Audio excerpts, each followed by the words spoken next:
いや、実際やってみてるんですけど、最近いいですね。本当にじーっと見つめるだけで、もう体の動きというか、脳の動きというか、なんというか、なんか作業がはかどりますね。ああ、頭回んね。気軽に集中力をアップさせる方法ってないかな。どうも、マインドオーガナイザーのクー先生です。よろしくお願いします。皆さんは最近、なんだか集中力が上がらない、ストレスで頭がなんだか回らない、なんて悩んでいないでしょうか。今回はそんな皆さんに脳の裏口を紹介していこうと思います。今回紹介するテーマは、視線運動を利用した、脳回路の強化の方法ですね。実は目っていうのは脳の一部が飛び出した眼なんですよ。眼球は脳の一部と言われてますね。イメージとしては、パソコンのウェブカメラみたいに、ケーブルで本体につながってて、カメラが外に飛び出してる。そんな状態ですね。目が脳の一部かって最初見たとき、あ、なるほどね、みたいな、腑に落ちて面白かったんですけど、つまり我々が見てる世界っていうのは脳が直接的に見てる世界っていうことになりますね。つまり視線を動かすということは、脳を直接的にハッキングしてることと同じことと言えるんですね。いや、面白いですね。でもネットでは目をぐるぐる回すだけで IQ がアップするみたいな、そんなデマも溢れていたり、エビデンスのない情報も溢れているわけですね。ですが安心してください。今回紹介する方法はちゃんとエビデンスのある、スタンフォード大学やニューヨーク大学の研究をもとにした科学的に実証された方法を皆さんに紹介していこうと思います。たった30秒視線をとある動きをするだけで、脳を覚醒状態にしたりリラックス状態にさせたり、はたまた記憶領域へのアクセスをしやすくアイデアを出しやすくさせたり、そんな効果を期待できますね。なんで視線を使うだけで脳のパフォーマンスが劇的に上がる方法を知りたいという方はぜひ最後までご覧ください。このチャンネルでは今すぐ使えて効果の高い人生の質 QOL を高める方法を発信しております。脳を鍛え、メンタルを安定させ、マインドを整えれば最強になれるというのがこのチャンネルのコンセプトですね。実用的で使いやすく分かりやすいノウハウの提供を心がけております。今回紹介する方法はいずれもどこでも使えて、いざという時に脳のパフォーマンスを上げる簡単にできる方法なんで、知っといて損はないですね。まずは脳の仕組みを車の運転に例えてみましょう。今回紹介する、視線を使った、眼球運動による脳を活性化する方法ですね。には大きく分けて3つ紹介していきたいと思います。1個目が一点凝視ですね。これは車の運転に例えるとアクセルに該当する効果を期待できますね。つまりは脳を集中モードにさせる、視線の動きですね。で、続いて2つ目が、一点凝視の逆のパノラマ視覚ですね。パノラマ視覚っていうのは、幅広い視野を見つめる視線運動のやり方ですね。で、こちらは集中モードとは逆にリラックスモードにさせる目の動きですね。で、3つ目が左右の水平の眼球運動ですね。水平サッカード運動とか言いますね。サッカード運動みたいな。サッカーの運動みたいな。ちょっとそれはいいとして、はい、余計なこと言いましたね。水平に動くから、サッカーみたいっちゃサッカーみたいなんですけどね。まずそれはいいとして、これは目を左右に動かすことで、脳の架け橋、右脳と左脳をつなぐ脳梁という部分があるんですけど、その動き、この右脳と左脳の情報伝達をスムーズに、目の動きですね。これは車で例えたら、エンジンですね。ガソリンを循環させて脳のエネルギーを高めていく。で、記憶領域に特に刺激を与え、アイデアの創出、アイデアを思いつく、アイデアを練ったりとかですね、に役立つ視線運動になりますね。主にこの3つをやり方ですね、をこれから紹介していこうと思います。今ので大体イメージつくと思うんですけどね。名前からもう察するって感じですね。ということでご視聴ありがとうございました。とはならないですね。はい。一度これやってみたかった。動画の途中でやめようとするみたいなね。いやもう、名前でなんとなくわかりますよね。一点集中は一点を見つめるんだな。パノラマ視覚は全体をなんとなく見るのかなみたいな。そのままなんですけどね。でも詳しいやり方とコツと、あとはエビデンスですね。あと具体的な効果とかも、はい、詳しくこれから説明していこうと思います。チャンネルはそのままということで。はい、これも言ってみたかった。まず1個目ですね。1個目は一点凝視ですね。これは先ほど言った、車でいうアクセルを踏むような、刺激を得る視線運動のやり方ですね。集中力のターボをかける、そんなイメージですね。具体的な効果としては、なんか、めんどくさいっていう感じあるじゃないですか。やんなきゃいけないけど、動かねえな、動けねえな、めんどくせえな、みたいなね。そういう時に効果的ですね。そのめんどくさいっていう感情を消し去り、やる気を向上させる。交感神経を刺激させて、やる気を出させる。パフォーマンスを上げる。集中モードにさせることができますね。エビデンスで言うと、ニューヨーク大学がこの研究をしてまして、ニューヨーク大学のエミリー・バルセティス博士の研究になりますね。実験内容としては、ある原車に重りをつけて、歩く実験で、片方はゴールを一点集中、一点凝視ですね。ゴールに視点を集中させて歩かせたグループ。もう一つが、ゴールとか一点に集中させずに、そのまま自然体で歩かせた。何の指示も出さずに、普通にゴールに向かって歩いてもらったグループですね。この2つのグループに分けました。面白いことに、このゴールの一点を見つめたグループ、一点凝視法ですね。をしながら、ゴールを目指したグループは、そうでなかったグループよりも、なんと 17% もゴールを短く感じ、平均して約 23% 歩く速さが、向上したと言われてますね。もう面白いですね。一点を見つめて歩かせただけで、ゴールを近く感じさせたり、時間の流れが速くなる。集中してると時間の流れって速く感じるじゃないですか。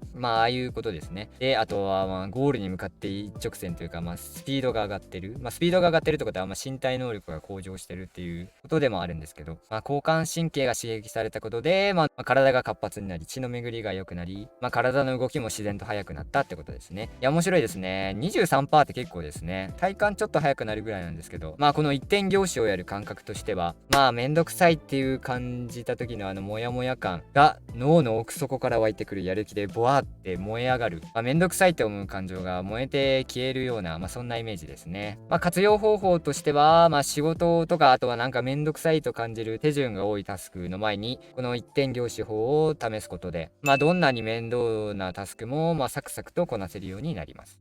身体パフォーマンスが上がるんでね。シンプルにスピードも若干速くなりますしね。具体的なやり方としては、パソコンの画像、何かの画像でもいいですし、もしくは、ウェブカメラを持ってる人だったら、ウェブカメラのレンズとか穴を見たり、あとは壁のシミとか何でもいいですね。推しの画像でも全然いいですね。推しの画像の目を見つめるとかね。テンションも上がっていいかもしれないですね。別のやる気が、ちょっと、はい。とりあえず、はい。ほら、はい。やる気が高まりますね。はい。で、何の話してたっけもう集中しなさいよっていうね。はい。何でもいいんで、その一点を見つめる対象ですね。その一点を見たら、ひたすら集中、その視線を1ミリもずらさずに、そのまま30秒から60秒キープしていきます。これが結構大変なんですよね、思ってるより。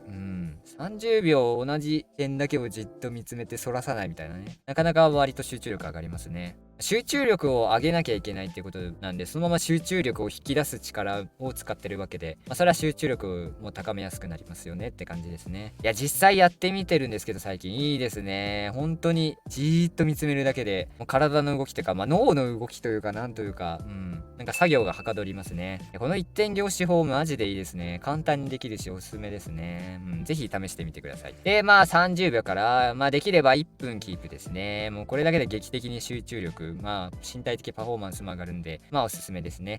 ポイントは今ちらっと言った通り、ちょっと視線そらしたくなるんですけど、それを耐えるですね。耐えることで脳内でノルアドレナリンが出やすくなるので、脳の覚醒状態というか、集中力も上がりやすくなりますね。で、この終わった後は、ゆっくり目を閉じて、多分じっと見つめてたら目が乾くんでね。終わるときはゆっくり、目に負担がかからないように、そっと閉じる。こういうのもコツの一つですね。で、この一点凝視法によって出るのがドーパミンと先ほど言ったノルアドレナリンですね。で、ドーパミンってのは、軽く説明すると、やる気とかモチベーションにつながる脳内物質ですね。やりたいっていう欲求みたいな。ゲームの続きが早くやりたいとか、アニメの続きを早く見たいみたいなね。ああいう衝動というか、そういうのは、ドーパミンが関与しますね。で、この一点集中をやりきるっていうゴールに達することが、脳にとって報酬だと、感じられ、それでドーパミンが出るってことですね。何か報酬がもらえるいいことが起こるぞって予測した時にドーパミンが出るんで、ドーパミンの効果については前動画にしてるんで、それを見てもらったらいいかなと思いますね。概要欄に貼っとくので、ぜひそちらも見てみてください。で、このドーパミンが出ることによって、ゴールとの心理的な距離も短く感じられ、集中力も高まっていく効果が期待できますね。で、もう一方のノルアドレナリンっていうのは、この一点を反らさないみたいな、我慢すするって言ったじゃないですか。その我慢する時のなんか脳の精神的なストレスを耐えるためにノルアドレナリンが出るんですけど、まあ脳に負荷がかかってる時ですね。まあ集中力とかの負荷がかかってる時に、まあノルアドレナリンですね、が出て、まあここでの効果をざっくり言うと、まあ余計な雑念が、ノルアドレナリンによって、焼却されていく、そんなイメージですね。ノルアドレナリンが出ることでより脳が実行モードというか、集中力を発揮しやすくなる。ざっくりそんなイメージですね。ノルアドレナリンの効果についてはまだ動画化してないんですけど、いずれ動画化していこうかなと思うので、ぜひチャンネル登録してお待ちください。つまり一点凝視法っていうのは、ノルアドレナリンで意識的に脳の負荷を高め、集中モードに切り替えさせ、あとは目標に向かっているという意識でドーパミンを出させ、やる気を起こさせ、やりたいという欲求ですね、起こさせて、めんどくさいという感情とか感覚を、焼却する。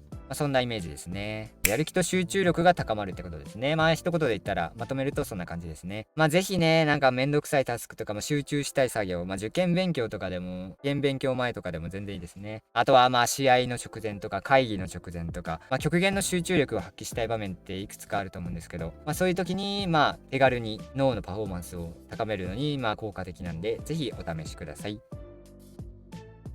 で、続いて2つ目ですね。一点凝視の逆ですね。今度は広げる視覚。パノラマ視覚と言われてますね。もう滑舌ギリギリですね。パノラマって言いづらくないですか？まずそれはいいとして。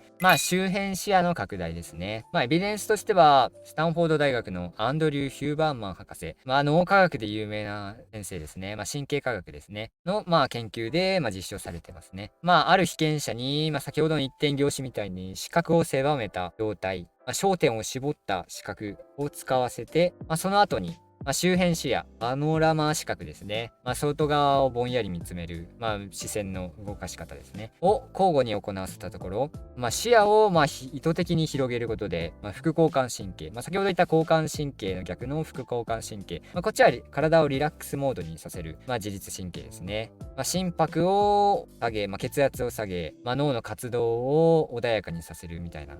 そういう神経ですね。ざっくり言ったら。その副交感神経が刺激され優位になるとは、体がリラックスした状態になると言われてますね。サウナの後のなんか整う感じ、リラックスする感じあるじゃないですか。あれもなんか副交感神経が働いてて、あんな感じのリラックス感ですね。休日のんびりソファーにゴロゴロしてるようなリラックス感ですね。そういう状態にさせるっていうことですね。このパノラマ視覚、周辺をぼんやり見つめる、視線の動かし方をすることで、リラックス効果が得られ、ストレス反応が、優位に低下するという実験結果が出たことが示されております。まるで、スマホとかパソコンを再起動して余計なキャッシュ、ごちゃごちゃしたメモリーのゴミで、なんかだんだんスマホで使ってると重くなるじゃないですか。そういうごちゃごちゃした、データのゴミですねが綺麗になくなり、頭の中がクリアになる、そんなイメージ、そんな感覚が得られますね。ふわっと心が軽くなる感覚というか、本当にリラックスできる感覚を得ることができます。このパノラマ視覚を活用することで、すごいド緊張してなんかパニック状態になりそうな、プレゼンの直前とか、試合の直前とかになんか正気を取り戻すというか、リラックス感を与えて、リラックスしすぎてもパフォーマンスあんまり上がらないので、良くはないんですけど、緊張しすぎてはもちろん頭真っ白になるし良くないですよね。そういう時に、心をふっと軽くする方法として、このパノラマ視覚は利用できますね。もう自分をスッと取り戻すような感覚ですね。で、具体的なやり方ですね。ポイントは顔を動かさないですね。座った状態で顔は固定して、目も動かさないで、本当に視野だけをぼんやり外側に広げていく。そんな感じですね。この視界の端っこを、なんか4つの端っこを同時に見るみたいな、そんな感覚ですね。もう真ん中に寄ってた視覚、視野をどんどん上下左右に広げていく。そんなイメージですね。で、この景色全体を、どこを集中して見るとかでもなんか本当に全体をぼんやり見る感じのまま30秒間ですね。できれば30秒から1分間やります。で、ポイントは、何度も言っている通り、ピンポイントに1箇所を見ないですね。本当に全体をぼんやり見るですね。で、人ってのはストレス状態にある時に、集中モードにさせようと、先ほど言った一点凝視みたいな感じで、無意識に視野が狭くなると言われてますね。もうだからこそ、この集中しようとなんかして、なんか緊張してる脳の状態をほぐすかのように、視線を分散させることで、リラックスさせていくっていう、そういうやり方ですね。イメージとしてはごちゃごちゃ言いましたが、脳をクリアな状態、リセットした状態、リラックス状態、緊張状態を解きたいという時のリセットボタンのイメージで、このパノラマ視覚を使ってみてください。緊張を鎮めたい時、大事なプレゼンとか試合の前とかでも使いますし、単純になんかちょっとストレスが溜まってんなみたいな、精神的な疲労が溜まってるなっていう時にぼんやりと全体を見るみたいなね、もう夕暮れの空をぼんやり見るでもいいですね。でも夕日を見ちゃうかもしれないですけど、全体をぼんやり見ながらぼーっとするのもありですね。これだけで気軽にリラックス効果を得ることができるんで、ぜひお試しください。で、3つ目が水平サッカード運動ですね。もうサッカーの運動みたいな。水平に動く。それともちょっと違うんですけどね。眼球を左右に動かす運動ですね。これはトレド大学のスティーブン・クリストマン博士らの、研究内容ですね。30秒間視線を交互に動かしたグループと、先ほど言った一点凝視ですね。をさせたグループ。